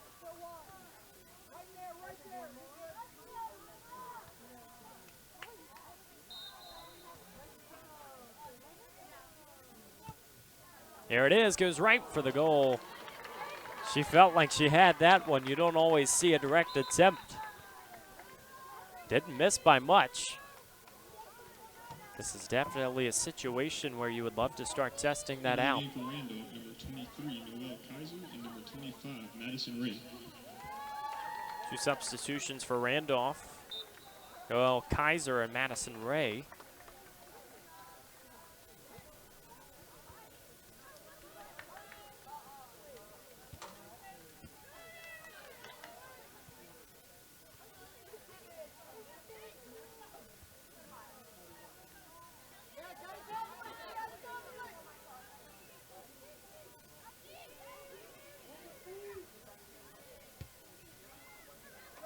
Possession game in the midfield. Randolph takes over.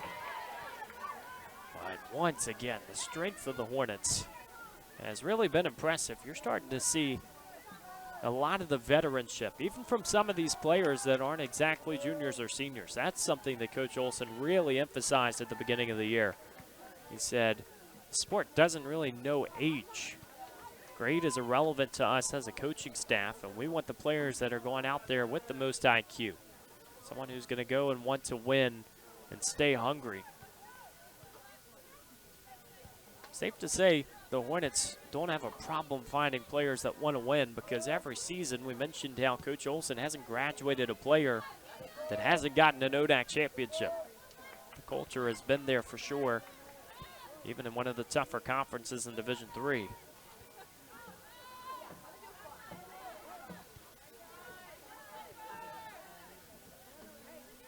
This Randolph team, if the scoreline rests where it's at, They'll have to be resilient themselves. They had outshot opponents in 5 of 6 matches to start the year. This is a very different climate for a team that also has several newcomers. And Sammy Rogstad was tripped up. Referee lets it play on. Lynchburg now searching. Here's a shot, takes a bounce, and Rachel Fields finally gets there.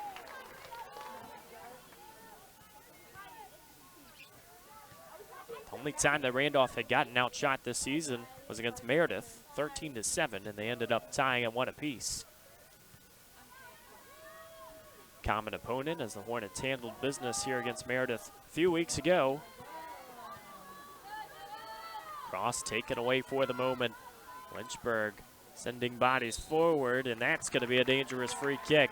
If you watched Lundin Hartzog take that last one, you already know what could happen. Sammy Rogstad, southpaw swinger, will be taking this opportunity. Let's see if she goes straight for goal.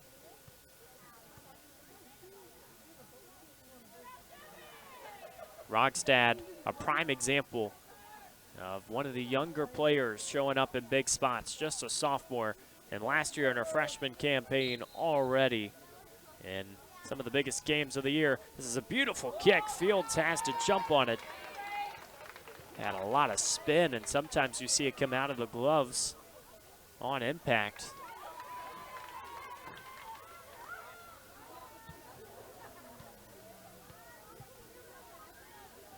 Randolph has had a few opportunities in this game, but it hasn't happened since Kylie Cass went between the pipes. She has been way out of action here in the last 15 minutes upon entry as Kate Shepard left the game. Planned substitution for the Hornets. You feel like in this time and setting, trying to get as many players involved. They're up 3-0 with 19 minutes to play on Shelley. Katie Paulette back in the game. Lauren Orner will get a rest. Perhaps her day is over. That's another goal, her 5th of the season, leading the team in that category. Did have 1 in double figures last year. Madeline Boyce reached the 10 mark.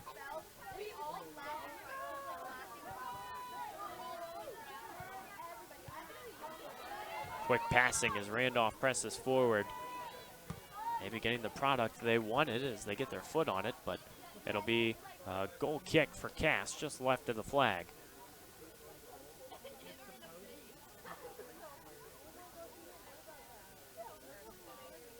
Randolph would love to get some wins early in conference play because they have a gauntlet in their last 3 opponents. Washington and Lee, Randolph-Macon, and Virginia Wesleyan. You look at the preseason polls, that's number 1, number 2, and number 5, all on your schedule, and playing 2 of them on the road. For Lynchburg, it's pretty spread out. You enjoy having some opponents earlier in the conference slate you feel like you could handle with a little more comfort. They've done that tonight, but then you get Roanoke, a team that has dipped a little bit in the preseason poll down to 7th, still an opponent that can always be tough to play. Virginia Wesleyan in the next home game. They will play Shenandoah on their Code Red night. That'll be a game to keep your eye on. Hornets ready to fire. Takes a deflection and falls out for another corner. Aaron Anriman, one of the freshmen on this club from Morristown, New Jersey. Couldn't connect, and Sammy Rogstad jogs over to the corner.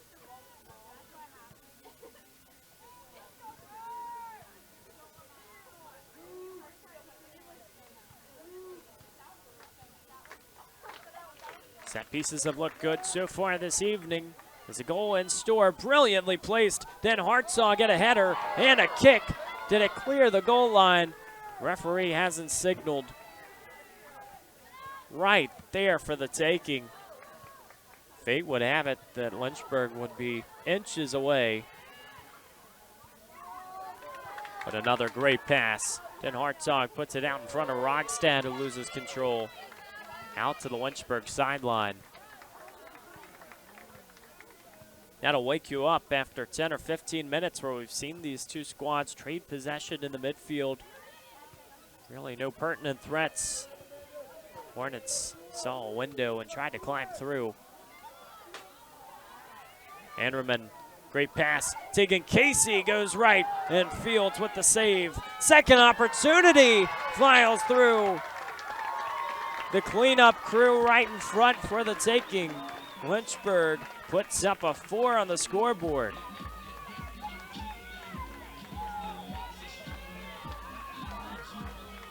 Let's take another look. It was a strike. Tegan Casey had just missed it as Fields couldn't keep it away. And the Hornets have found another.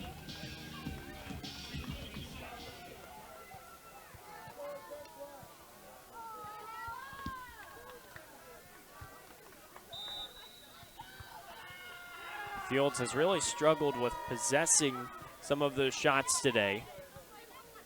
And you felt like that opportunity for Lynchburg is just one that comes from resilience.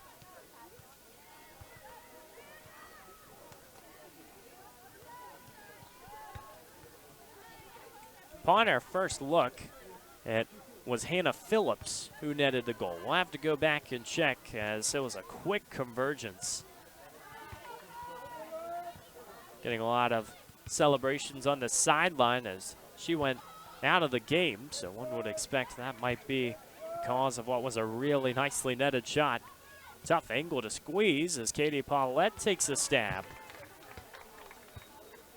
Picked up comfortably, and Lynchburg doing what they do best, just staying persistent, getting those shots in the right spots of the game. It's been a slow grind. Haven't exactly seen that Lynchburg-style run where they put 2 or 3 goals on the board in a matter of 10 minutes. Started the second half with a little authority. Came out of the gates and got one in the first couple of minutes. Michaela Hargrove is the one to benefit from that. Ball placed way out in front. Allie Smulik can't grab it. 3 changes for Randolph.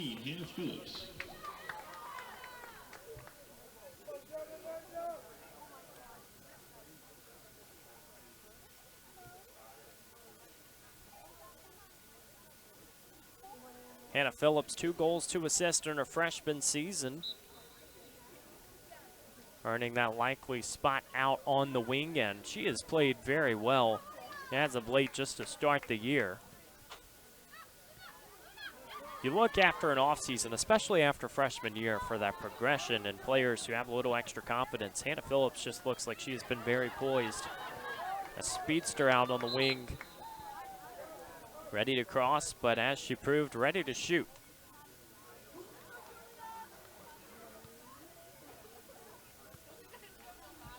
Into the game for Randolph, number 1, Abby Gilbert. 13.5 minutes to play.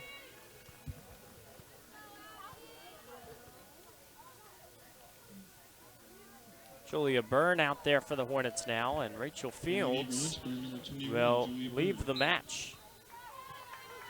So Kevin Porterfield will give way to the other keeper, Abby Gilbert from Virginia Beach.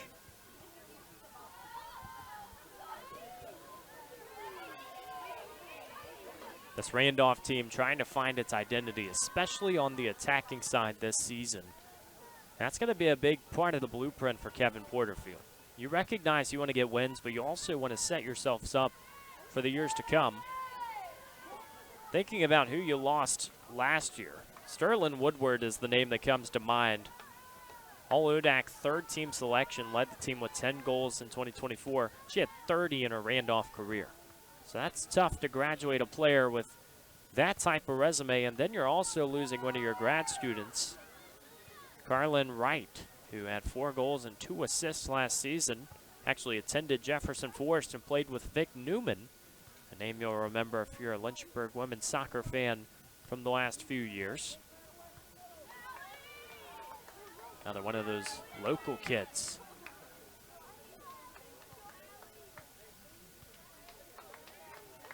Lynchburg ready to go with another goalkeeping substitution as well. Kylie Cass hasn't been pressed much. And Alessandra Socio will be ready to come in.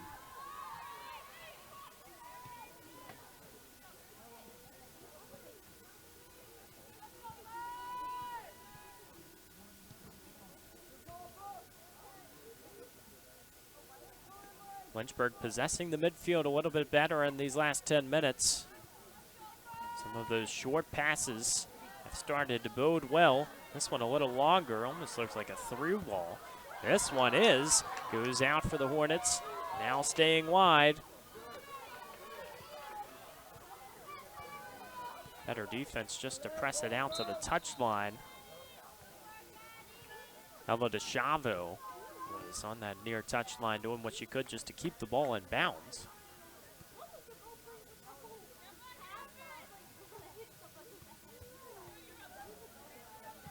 For both these teams coming into today, they had had just one game on the season where they had conceded multiple goals. Randolph now has another in that department. Lynchburg hoping to have another shutout. That would be their 5th of the year. All 5 wins by way of clean sheet. Cats just not getting anything off of those throw-ins here in the second half. Lynchburg has denied so well defensively, pressing the offense out all the way to the side.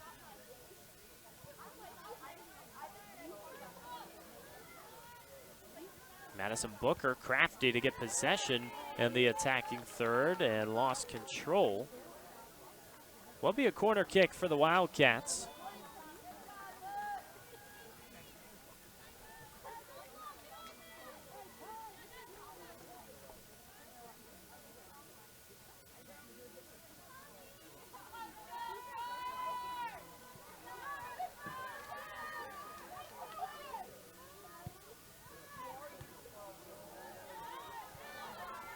Laser of an entry that doesn't find anything. The shot is well right.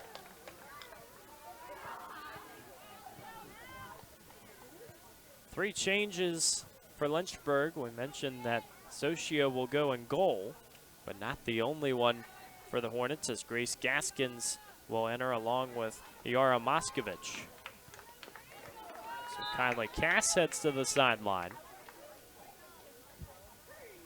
A lot of energy and confidence today for the Hornets, especially if this is the scoreline where the game ends.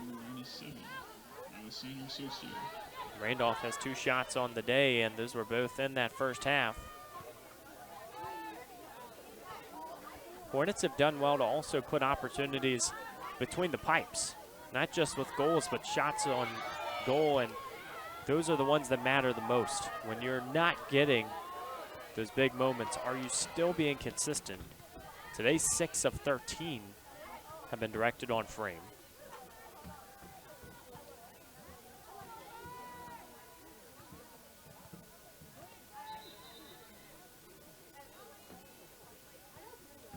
Out wide for a Hornets throw.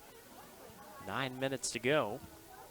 It's been a very festive time here on campus, and you haven't really gotten into the heart of fall yet. You still have a lot of the fun stuff ahead. We mentioned it earlier for this women's soccer team. You got Code Red, homecoming, senior day, you name it. But how about a start for the Lynchburg women's volleyball team? That's been one of the teams that you could say has been an X factor in this fall semester, because so many of these other clubs have been making the NCAA tournament in the last few years. They've had perennial success.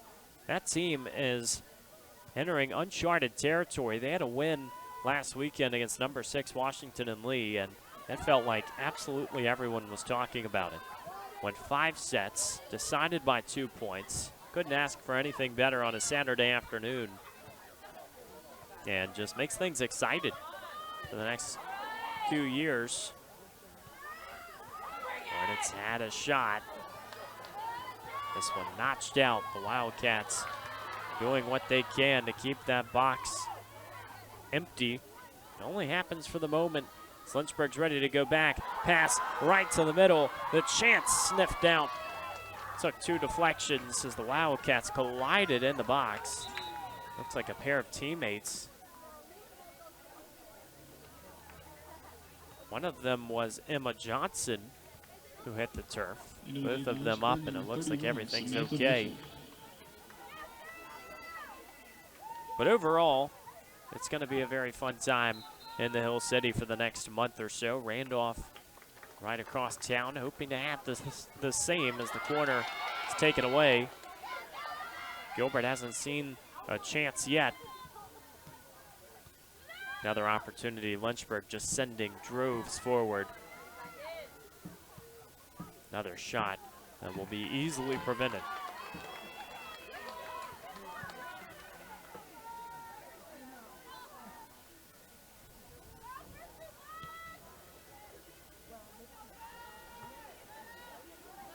What's so interesting about this fall season as well, you have teams competing inside and outside, which does happen in the other seasons, but not necessarily as frequently.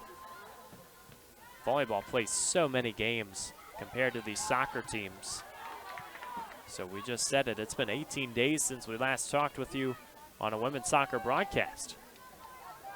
Glad to say the next wait will be a little easier to bear. Going into the early days of October, but still a long stretch where Lynchburg will be on the road.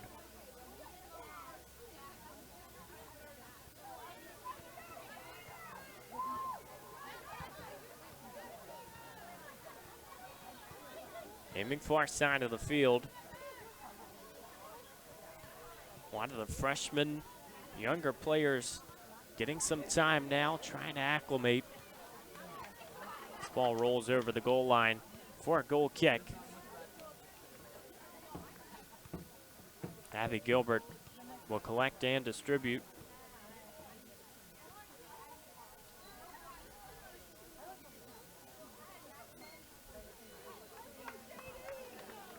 For Randolph, 2 freshmen had earned starts. We mentioned they have a large recruiting class that came in. Brandenburg and Kaiser had both earned starts to begin this year.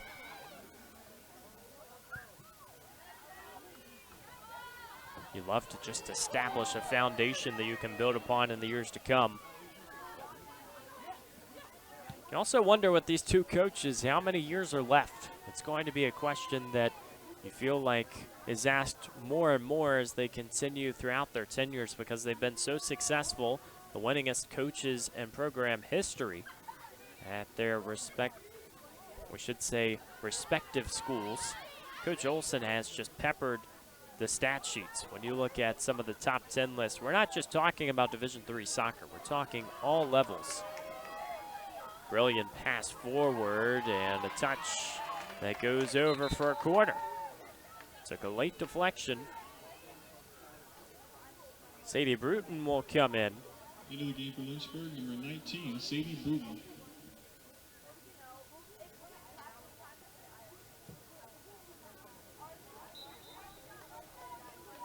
Based on win percentage, Coach Olson is the 3rd winningest active D3 coach. There are a lot of Division III schools in the land. This corner swings out, takes a bounce. No Hornets there for the moment. Opportunity for the cross. And it has felt like a brick wall at times when the Hornets have tried to enter from the lateral parts of the field. Doing a little bit better and quick passing in the middle. Here's the chance for number 5. Pass goes outside, and there it is. The newcomers showing up and showing out. Another from distance. That will surely be the nail in the coffin as the Hornets have had all sorts of momentum throughout this affair.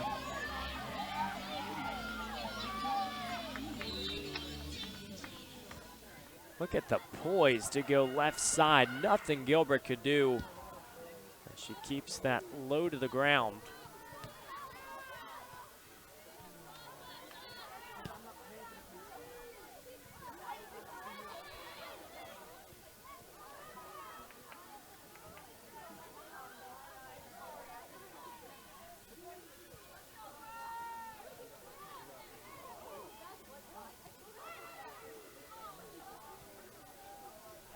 Possession middle of the field, Randolph doing what they can to just try and get that opportunity up and away.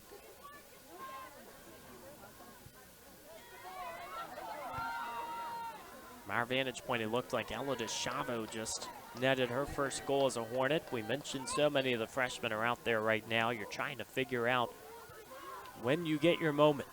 When is that first time going to arrive? And for a lot of these newcomers, it's got to feel so good to have this much playing time early in the year. We've seen the Hornets use a lot of their players, a lot of their depth. DeChavo from New York, coming in as a freshman forward who has high expectations. She might have another goal in store, but waits a moment too long. You could feel the sideline erupt momentarily, trying to get their teammate another goal. 5-0 in the final minutes from the Hill City.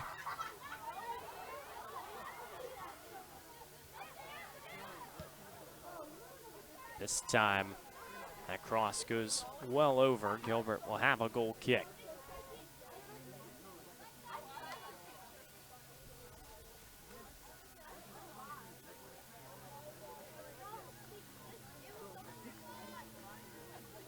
We hope you will stick around on LHSN in October. We mentioned it will be a little bit of time until we get our next home match, but when they start, and feels like fall will have absolutely fallen by that point. Temperature starting to dip in Central Virginia. We just can't wait to see how it happens. Virginia Wesleyan, that first opponent of choice, going to be a tough affair. Definitely one of those gritty games near the top of the table when you're looking to try and host games in the ODAC tournament. You got to go and win those regular season games. And Virginia Wesleyan and Lynchburg might be vying for that second spot in the conference. Obviously, the Marlins lose 4-0 to Washington and Lee, so if Lynchburg could go and tie that game against the Generals or get a victory, then they're already in business in the points column. Safe to say, Coach Olson and company don't want to just go out there and try to settle. They want to go win every match they can get. But the real prize will happen at the end of the year. The postseason will be such a fun chase as Lynchburg has another corner with under 2 minutes to play.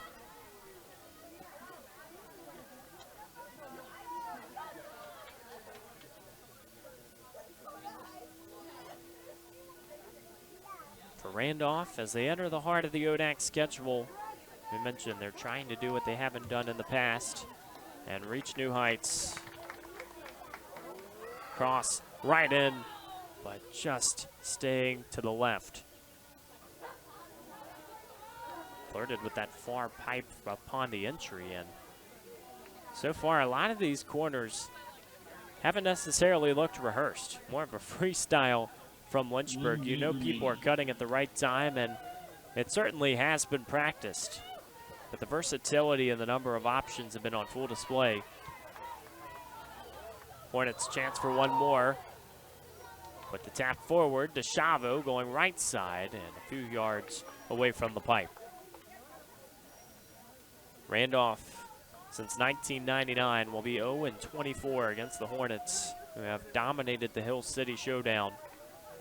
But safe to say, there's a lot in store for both clubs in conference play. Randolph trying to defy expectations. Lynchburg returning to the conference crown. They want to do so this season in what will be a very tough task and a tough journey to do so. W&L, Virginia Wesleyan, two opponents that have proven their identity. But Lynchburg wants a little extra. Final text from Shelley. 5-0, your final score. The Hornets will embrace and enjoy this evening. It's an affair that you certainly feel like went their way from the start, but a slow beginning to this game. All of a sudden, the second half favored them heavily. It started with Michaela Hargrove. Morgan Oliver got fancy to go top shelf and in from a long range out. And then the goals just continued throughout the evening. You love to see these chances from outside the 18-yard box. You think Ella DeChavo took a few notes from Morgan Oliver. She went outside the 18, and two teammates combined for 2 goals in that department. But 5 goals, a committee effort, and you love to see that everybody has gotten involved. I think that's where we can end the tale for tonight, but it has been an enjoyable experience, and we are so glad that you could be with us throughout the night. A big thanks to everybody who has tuned in on LHSN and Flow TV, and then, of course, a big thanks to everybody from LHSN making this possible. Jasmine, Riley, Jake, AD, Micah, and the entire crew who made it possible, and Kevin Nestor, who was on at halftime. We had a lot of fun getting our snow cones and bringing everything to you. We'll be back for next in October 8th. I guess we should in the next few weeks as Lynchburg takes on Virginia Wesleyan. We hope you'll be there for it. My name's Evan Gates, saying so long from the Hill City.